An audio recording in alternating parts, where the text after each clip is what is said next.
Fairmont Crest was never quiet in the sense that a wealthy suburb is often described, where perfect lawns and silent iron gates are only the surface of endless labyrinths of emotions, power, and locked files. Within the entire structure built on principles, rituals, and image, Nicole emerged as though she had walked through a long tunnel without light, and when she reached its mouth, she did not rush to celebrate but simply drew a deep breath, realizing her heartbeat had steadied after months of living with her decision, the decision to divorce Ted. Spoken aloud, that decision rang like metal striking metal, clear, definitive, and forcing every orbit around her to adjust, from the family's Sunday night meeting schedule, to the phone calls of philanthropists tied to the ancestral fund, to even the way neighbors greeted each other at the club. Some said she was brave for choosing the difficult road, others whispered that she was merely running from something. Nicole knew that every speculation reflected some fragment of truth, because her life had always carried things that could never be spoken openly, not even to those closest to her, not because they were illegal or shameful, but because their existence would set other links into motion, and no one could guarantee where those chains would stop.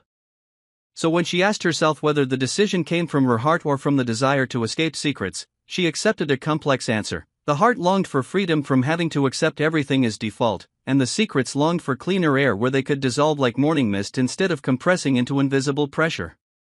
Alongside this newfound calm lay the layered picture of responsibility, for in multi-generational houses like these, a private decision never stopped at personal boundaries. Nicole knew the hardest moment would not be signing legal documents but breaking the news to Kat. Not because she feared her daughter, but because she understood Kat's age, when every piece of news is magnified by the uncertainty of becoming an adult, where the lines between love and anger, loyalty and rebellion, reason and impulse constantly slip. Kat loved her father as the daughter who had seen him at every winter track meet, who had watched him patiently learn how to braid a cousin's hair when the stylist was late.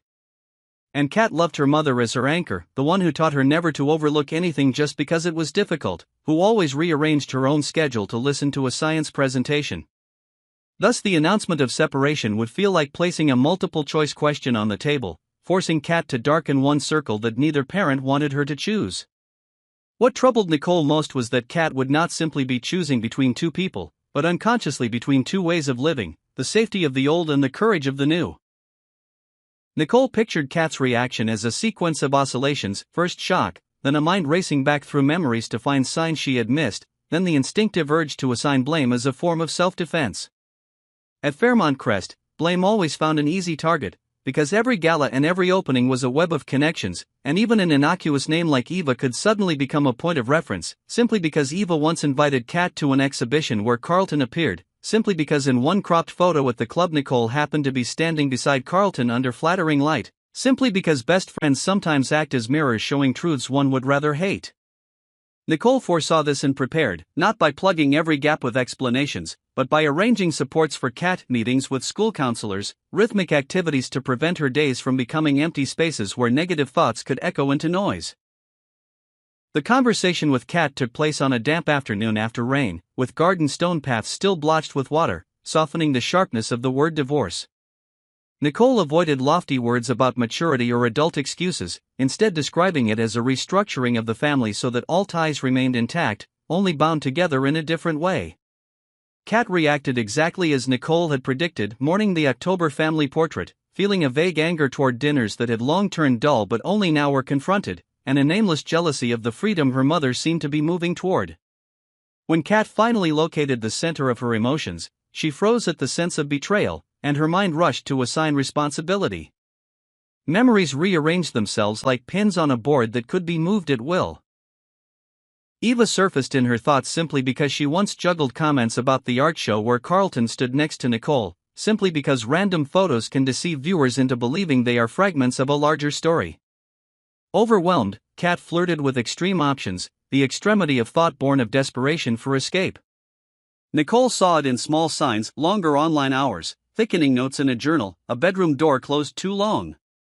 At Fairmont Crest, people were accustomed to burying problems under financial reports and glamorous galas, but Nicole refused to mask her daughter's fragile psyche with polished appearances.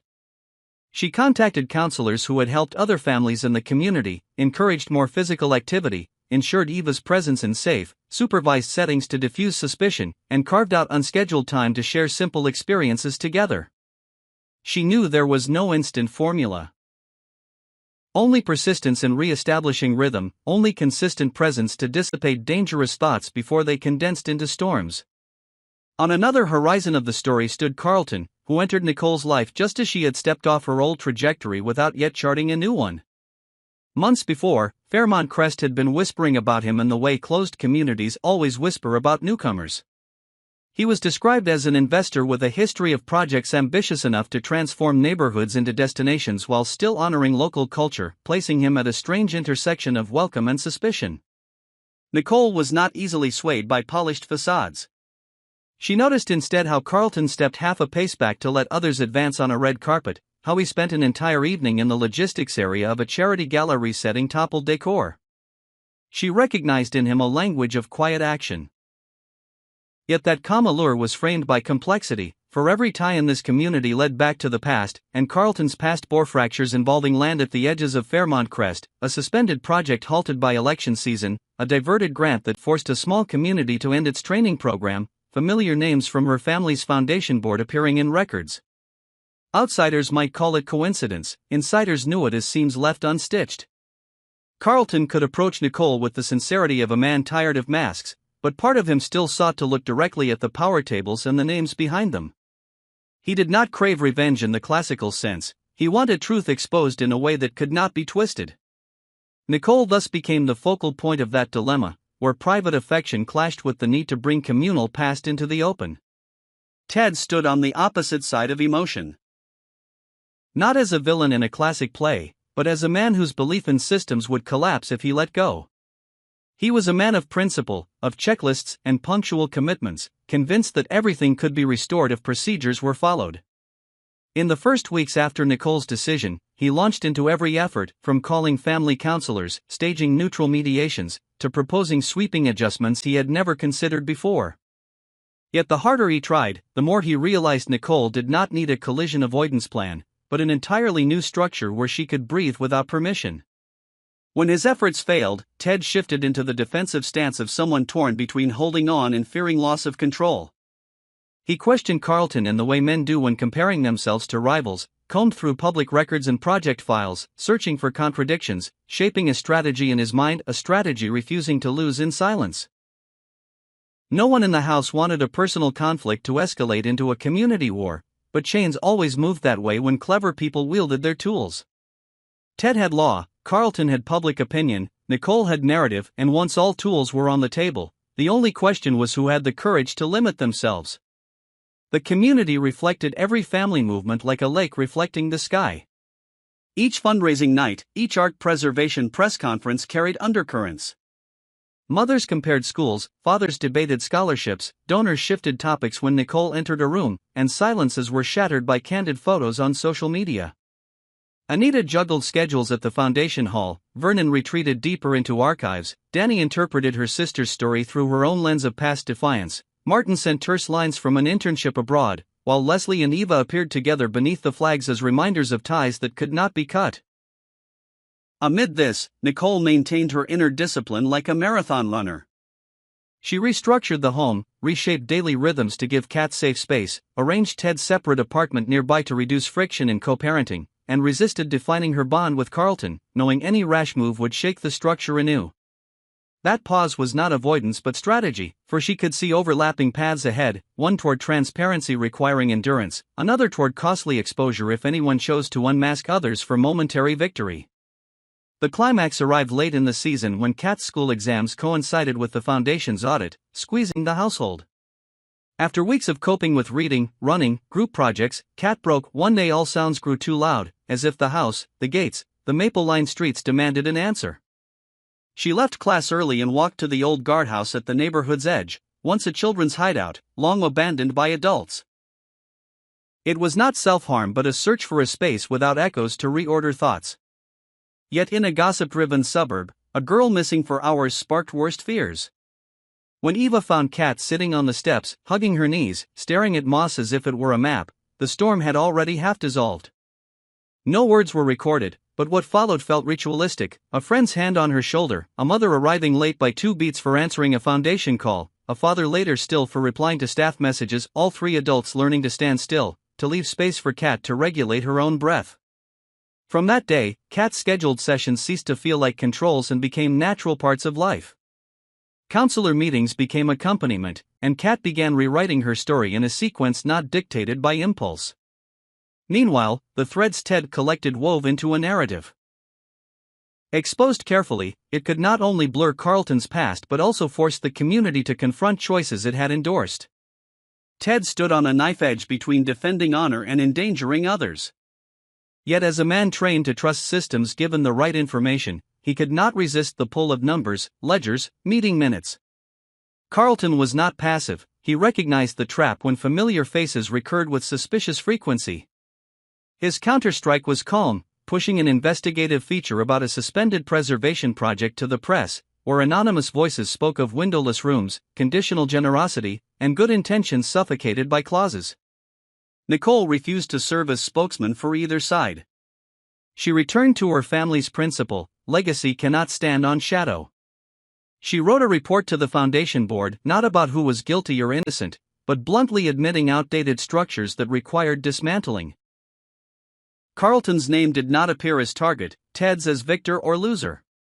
Only procedures were redesigned to move resources out of dependence on secret negotiations. That decision reshaped her public image, no longer the woman leaving marriage for another man, but one confronting the mechanisms that had long propped up her family and using her understanding to repair them.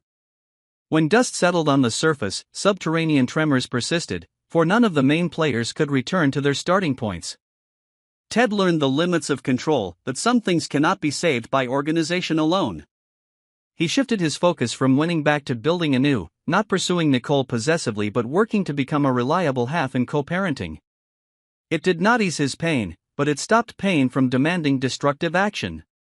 Carlton stood at a crossroads. One path led to pursuing Nicole with untainted sincerity, the other to continuing his mission of unveiling hidden layers.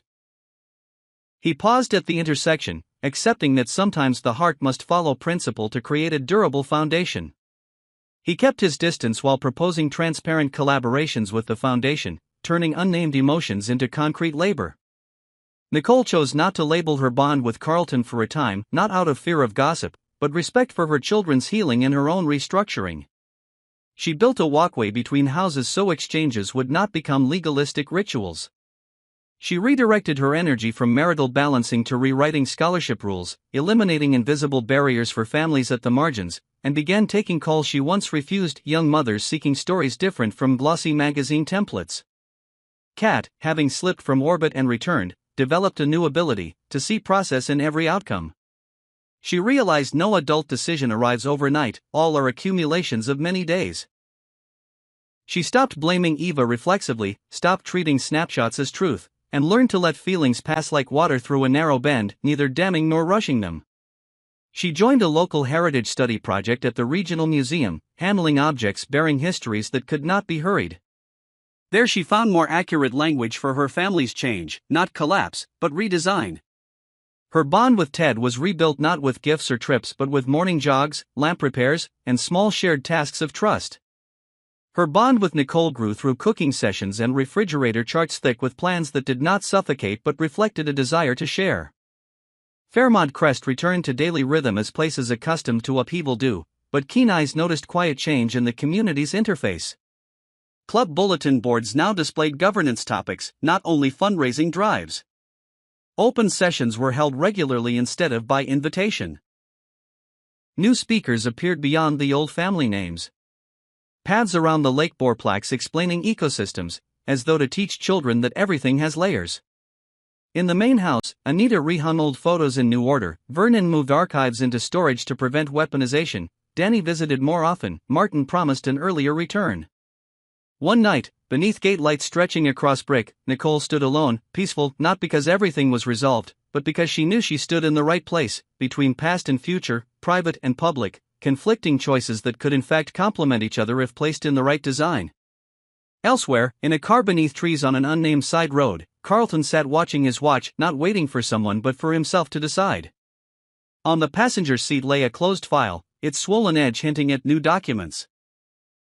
He could send them out tomorrow and peel back another layer, or take the longer route through transparent projects promised to the board.